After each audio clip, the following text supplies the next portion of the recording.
Okay, let's unpack this. ఈరోజు మన deep dive machine ఏంటంటే ఒక ఇంట్రెస్టింగ్ కంపెనీ సోర్సెస్ మన ముందున్నాయి. జేవిక్ సోలార్, వీళ్ళ డాక్యుమెంట్స్, సర్వీస్ పాలసీలో ఇంకా వాళ్ళ జర్నీ మనం డీకోడ్ చేయబోతున్నాం. ఎగ్జాక్ట్లీ. అండ్ మనం ఎప్పుడు సోలార్ అనగానే లైక్ టెక్నాలజీ, ఎన్ని కిలోవాట్స్, ప్యానెల్ ఎఫిషియన్సీ గురించే మాట్లాడుకుంటాం. కానీ ఈ రోజు మన ఫోకస్ కంప్లీట్గా వేరు. అవును, ఈరోజు మనం ట్రస్ట్ ఇంకా ట్రాక్ రికార్డ్ గురించి మాట్లాడుకోబోతున్నాం.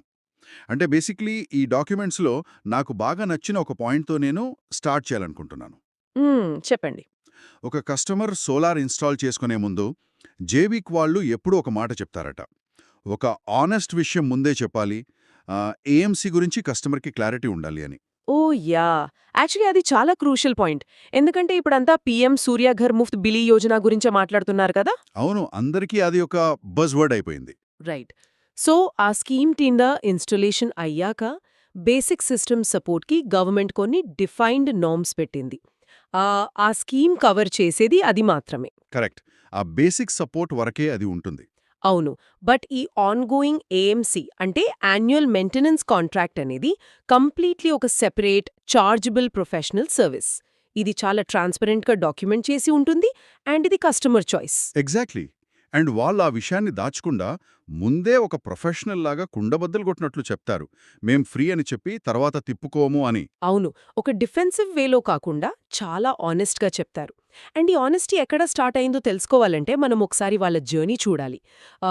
It starts in 2010. 2010 అంటే ఆ టైంలో ఇండియాలో ముఖ్యంగా ఆంధ్ర, ఒడిశా లాంటి చోట్ల సోలార్ అంటే చాలా కొత్త. అసలు సోలార్ ప్యానెల్స్ అంటే కేవలం వాటర్ హీటర్స్ అని మాత్రమే అనుకునే రోజులవి. అవును నిజమే, సోలార్ కరెంట్ అనేది ఎవ్వరికీ పెద్దగా ఐడియా లేదు. పైగా ప్యానెల్స్ చాలా బరువుగా ఉండేవి. కాస్ట్ కూడా విపరీతంగా ఉండేది. లైక్ అవేర్నెస్ దాదాపు జీరో. అలాంటి టైంలో జైవిక్ తమ జర్నీ స్టార్ట్ చేసింది. ఇదెలాంటిదంటే ఊళ్ళలో కనీసం ఒక్క ఛార్జింగ్ స్టేషన్ కూడా లేని రోజుల్లో ఎలక్ట్రిక్ కార్ కొనడం లాంటిది. Perfect example. ఆరంభంలో కస్టమర్స్ తీసుకున్న ఆ లీప్ ఆఫ్ ఫెయిత్, ఆ నమ్మకం చాలా గొప్పది. ఆ రోజుల్లో రెసిడెన్షియల్ సిస్టమ్స్లో బ్యాటరీ ఇంటిగ్రేషన్ ఇంత స్మూత్గా లేదు. అవును, చాలా బేసిక్ టెక్నాలజీ ఉండేది. Right. What's fascinating here is uh 2010లో ఇన్స్టాల్ చేసిన సిస్టమ్స్ ఈ 2026లో కూడా ఇంకా పనిచేస్తున్నాయి. అండ్ వాటిని జేవిక్ వాళ్ళు ఇంకా మెయింటైన్ చేస్తున్నారు. ఓ వావ్! 16 ఇయర్స్‌గా ఒకే రూఫ్ పైన వాళ్ళ సిస్టమ్ రన్ అవుతోంది అంటే మాటలు కాదు. And here's where it gets really interesting. డాక్యుమెంట్స్‌లో ఒక ఎమోషనల్ పాయింట్ ఉంది. మ్మ్. ఏంటది? వాళ్ళు చాలా గర్వంగా రాసుకున్నారు. లైక్ 2010లో ఒక కస్టమర్ మాకు వాళ్ళ ఇల్లు, రూఫ్‌ని ట్రస్ట్ చేసి ఇచ్చారు. ఆ ట్రస్ట్‌ని మేము ఇంకా క్యారీ చేస్తున్నామని. That's so warm. యాక్చువల్లీ చదవడానికి చాలా బావుంది. అవును, ఆ సిస్టమ్ ఇంకా పనిచేస్తోంది, ఆ కస్టమర్ ఇంకా మన కస్టమరే అని వాళ్ళు ఫీల్ అయ్యే విధానం చూస్తే it's not just about selling a product. ఖచ్చితంగా. 15+ ఇయర్స్గా టెక్నాలజీ మారుతున్నా దానికి తగ్గట్టు అప్డేట్ అవుతూ ఆ బంధాన్ని నిలబెట్టుకోవడమే వాళ్ళ అసలైన సక్సెస్. సో ఆ 2010 నుంచి సింగిల్ రూఫ్ టాప్స్తో మొదలైన జర్నీ సడన్గా కమర్షియల్ ప్రాజెక్ట్స్ వైపు ఎలా మళ్ళింది? అంటే ఈ డాక్యుమెంట్స్లో 2015, 2018 టైం గురించి రాశారు కదా. యా, ఆ ఫేజ్ చాలా ఇంపార్టెంట్. 2010 నుండి 2014 వరకు వాళ్ళు ఒక స్ట్రాంగ్ రెసిడెన్షియల్ ఫౌండేషన్ వేశారు. అంటే మన ఆంధ్ర క్లైమేట్, ఆ sudden power cuts, voltage fluctuations ఇవన్నీ స్టడీ చేశారు. ఒక ప్రాక్టికల్ గ్రౌండ్ వర్క్ జరిగిందనమాట. అవును.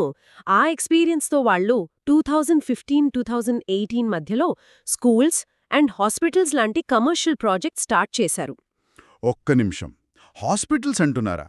హాస్పిటల్స్ వాళ్ళంత ఈజీగా సోలార్కి అది ఒక కొత్త కంపెనీకి ఒప్పుకుంటారా? That's the catch. ఒక హాస్పిటల్ లాంటి క్రిటికల్ ఇన్ఫ్రాస్ట్రక్చర్ వాళ్ళు ఒక సోలార్ కంపెనీని నమ్మారు అంటేనే వాళ్ళ స్టాండర్డ్స్ ఏ రేంజ్లో పెరిగుంటాయో మనం అర్థం చేసుకోవాలి. నిజమే, ఐసీయూ లాంటి చోట పవర్ గ్లిచ్ వస్తే ప్రాణాలకే ప్రమాదం కదా. ఎగ్జాక్ట్లీ. సో అలాంటి ప్రాజెక్ట్స్ చేసినప్పుడు ఆ కంపెనీ యొక్క ఇంటర్నల్ వర్క్ ఫోర్స్, వాళ్ళ కేబులింగ్ క్వాలిటీ అన్నీ పర్మనెంట్గా ఎలివేట్ అయిపోతాయి. But so what? నా డౌట్ ఏంటంటే వాళ్ళు ఏదో పెద్ద హాస్పిటల్కి సోలార్ వేశారు సరే, దానివల్ల ఒక సాధారణ ఇంటికి, ఒక నార్మల్ కస్టమర్కొచ్చే లాభమేంటి? చాలా పెద్ద లాభముంది. ఒక హాస్పిటల్కి పని చేసినప్పుడు ఆ టెక్నీషియన్స్కి ఒక డాక్యుమెంటేషన్, ఒక quality control and long term accountability అలవాటవుతాయి కదా. అవును, స్ట్రిక్ట్ రూల్స్ ఫాలో అవ్వాలి. రైట్.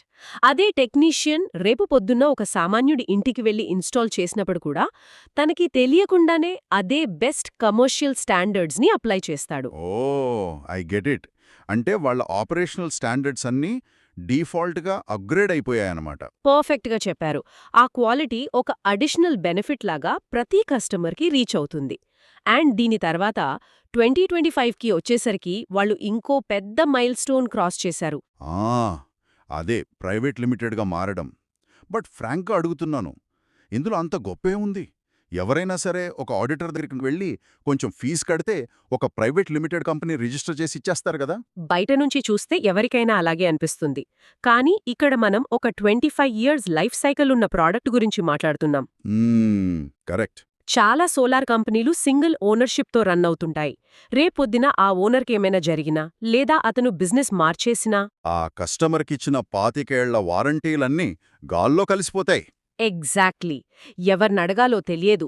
కానీ జైవిక్ 2025లో ప్రైవేట్ లిమిటెడ్గా మారింది అంటే అప్పటికే ఉన్న ఒక స్ట్రక్చర్డ్ కంపెనీకి లీగల్గా ఒక ఐడెంటిటీ వచ్చింది అని అర్థం. అంటే వ్యక్తులతో సంబంధం లేకుండా కంపెనీకి ఒక లీగల్ అకౌంటబిలిటీ ఉంటుంది. అవును. రెగ్యులేటరీ కంప్లయన్స్, డాక్యుమెంటెడ్ గవర్నెన్స్ ఇవన్నీ కస్టమర్కి ఒక చట్టపరమైన రక్షణ కల్పిస్తాయి. అదొక ఎడిషనల్ లేయర్ ఆఫ్ అకౌంటబిలిటీ. రాత్రికి రాత్రి పెట్టిన కంపెనీలకి ఈ స్ట్రక్చరల్ స్టెబిలిటీ ఉండదు. రైట్. ఇది కస్టమర్స్కి చాలా కాన్ఫిడెన్స్ ఇస్తుంది. అండ్ అకౌంటబిలిటీ గురించి మాట్లాడుతున్నాం కాబట్టి మనం స్టార్టింగ్లో వదిలేసిన ఆ ఏఎంసీ టాపిక్ని మళ్ళీ టచ్ చేద్దాం. షూర్. Annual maintenance contract. అంటే బయట చాలా కంపెనీలు 25 ఇయర్స్ ఫ్రీ మెయింటెనెన్స్ అని బోర్డులు పెడుతున్నాయి. మరి జేవిక్ వాళ్ళు మాత్రం మేము ఆనెస్ట్గా ఛార్జ్ చేస్తామని ఎందుకంటారు?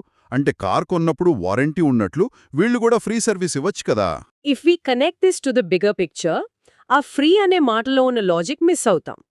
ఏ సోలార్ కంపెనీ అయినా ఏఎంసీ 25 ఏళ్లు ఫ్రీ అని చెప్తే వాళ్ళు కన్ఫ్యూజ్ అయినాయుండాలి, లేదా కస్టమర్తో పూర్తిగా ట్రాన్స్పరెంట్గా లేరని అర్థం. అంత స్ట్రాంగ్గా ఎలా చెప్పగలం? బేసిక్ ఎకనామిక్స్ అండి. ఒక సర్వీస్ టీమ్ మీ ఇంటికి రావాలి, మీ ప్యానెల్స్ క్లీన్ చేయాలి, ఇన్వర్టర్ హెల్త్ చెక్ చేయాలి, వైరింగ్ వెరిఫై చేయాలి. అవును, ఇవన్నీ రెగ్యులర్గా జరగాలి. మరి ఆ టెక్నీషియన్స్కి జీతాలు, వాళ్ల ట్రావెల్ ఖర్చులు ఇవన్నీ రాబోయే 25 ఏళ్ల పాటు ఫ్రీగా ఎలా ఇస్తారు? ఇన్ఫ్లేషన్ పెరుగుతూనే ఉంటుంది కదా. నిజమే, ఏ బిజినెస్ కూడా తన జేబులోంచి డబ్బులు తీసి సర్వీస్ చేయదు. అది ప్రాక్టికల్ కాదు. అందుకే జైవిక్ వాళ్ళు సేల్స్ కోసం అబద్ధాలు చెప్పరు. ఏఎంసీ అనేది చార్జబుల్ ప్రొఫెషనల్ సర్వీస్ అని ముందే చెప్తారు. ఇందులో panel cleaning, performance check, service calls and annual report అన్నీ వస్తాయి. కానీ ఇంకో క్వశ్చన్, ఒక కస్టమర్ పాయింట్ ఆఫ్ వ్యూలో ఆలోచిస్తే లక్షలు పెట్టి సిస్టమ్ కొన్నాక మళ్ళీ ప్రతి సంవత్సరం ఏఎంసీకి డబ్బులు కట్టడం ఎందుకు? ప్యానెల్స్ పైనే ఉంటాయి కదా, దానంతట అదే కరెంట్ వస్తుంది కదా. ఇక్కడే చాలామంది పొరబడతారు. ఈ డాక్యుమెంట్స్లో వాళ్ళు చెప్పిన ఒక లాజిక్ వింటే మీరే ఆశ్చర్యపోతారు. మన ఆంధ్రా లాంటి చోట్ల సమ్మూర్లో ప్యానెల్స్ పైన విపరీతమైన దుమ్ము పడుతుంది. ఓ, ఆ డస్ట్ వల్ల ప్రాబ్లం అవుతుందా? ఖచ్చితంగా. ప్యానెల్స్ మీద దుమ్ముంటే అది సూర్యరశ్మిని అడ్డుకుంటుంది. దీనివల్ల దాదాపు 15 నుండి 25% జనరేషన్ లాస్ వస్తుంది. వాట్? 25% లాసా? That's huge. అవును. రోజుకి 10 యూనిట్లు రావాల్సింది కాస్త 7-8 యూనిట్లకే పడిపోతుంది.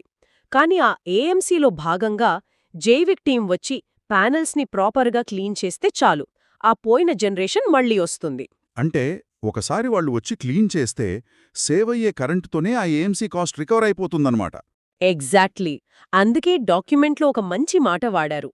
The AMC cost is a fraction of the electricity savings. It is an investment in the investment అని. బ్యూటిఫుల్గా చెప్పారు. అదొక ఖర్చు కాదు, మన ఇన్వెస్ట్మెంట్ని కాపాడుకునే ఇంకో చిన్న ఇన్వెస్ట్మెంట్. రైట్. బట్ ఇదంతా ఎలా జరుగుతుంది?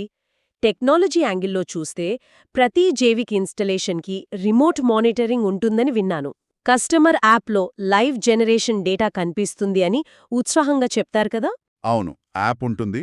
But this raises an important question. అసలు ఆ టెక్నాలజీ వల్ల నిజమైన ఉపయోగం ఎవరికి?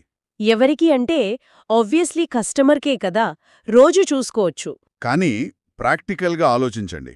కస్టమర్ రోజు యాప్ ఓపెన్ చేసి లైవ్ డేటా చూసుకునే తీరికెవరకుంటుంది? నిజమే. ఒక వారం రోజులు చూస్తారు, తర్వాత వదిలేస్తారు. రైట్. అందుకే మానిటరింగ్ టెక్నాలజీ అనేది కస్టమర్ కేవలం చూసుకోవడానికే కాదు.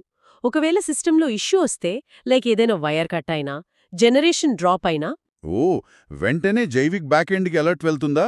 ఎగ్జాక్ట్లీ, కస్టమర్కి ప్రాబ్లం వచ్చిందని తెలిసి వాళ్ళు కాల్ చేసి కంప్లైంట్ ఇచ్చే లోపే జైవిక్ సర్వర్స్కి అలర్ట్ వచ్చేస్తుంది.